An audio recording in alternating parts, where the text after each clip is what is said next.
काल आमच्याकडे संख्याबळ नव्हतं याचा अर्थ असा नाही की आम्ही अपयशी ठरलो. भविष्यात आम्हाला आणखी संधी मिळू शकतात. हे विधान होतं पंतप्रधान नरेंद्र मोदी यांचं. या विधानाचा संदर्भ देण्यामागचं कारण म्हणजे सध्या देशात आणि महाराष्ट्रात सुरू असलेली राजकीय उलथापालथ.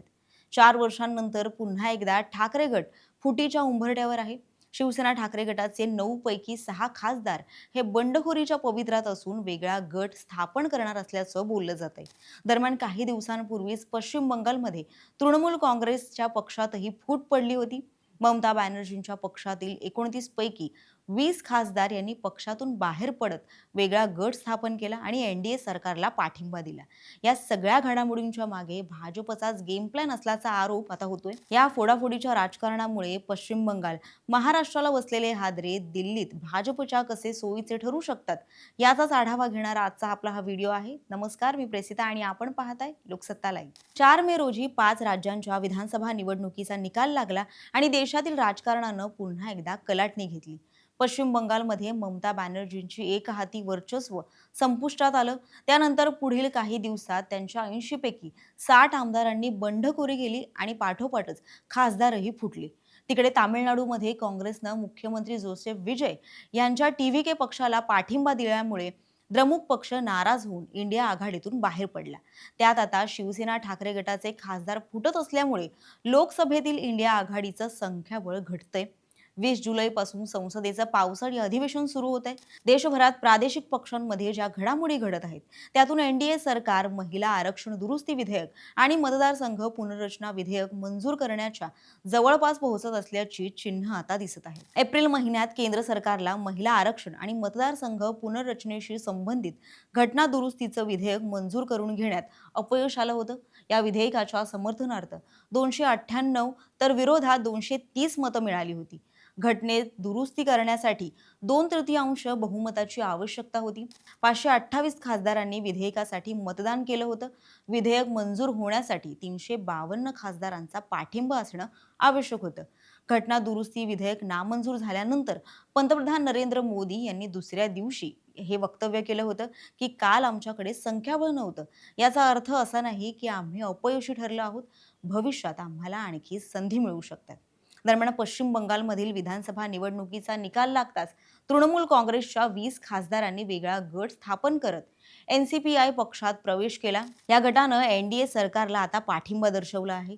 जर या गटाची संख्या एप्रिलमधील मतदानाशी जोडल्यास एनडीएचा आकडा हा 298 वरून 318 होऊ शकतो. यावर ममता बॅनर्जी यांचे विश्वासू सहकारी कीर्ती आझाद यांनी म्हटलंय की परिस्थिती आणखी बिकट होते.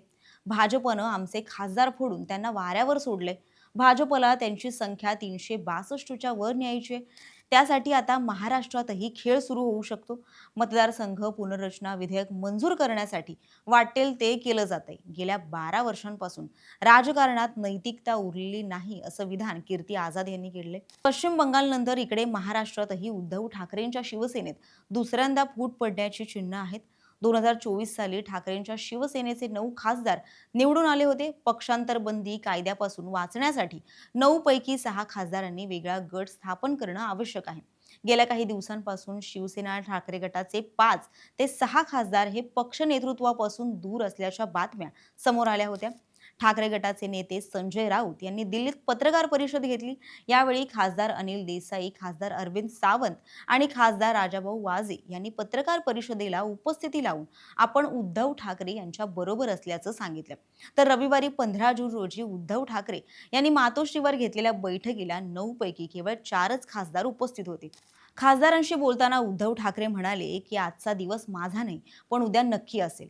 तोपर्यंत सोसावं लागेल, सहन करावं लागेल.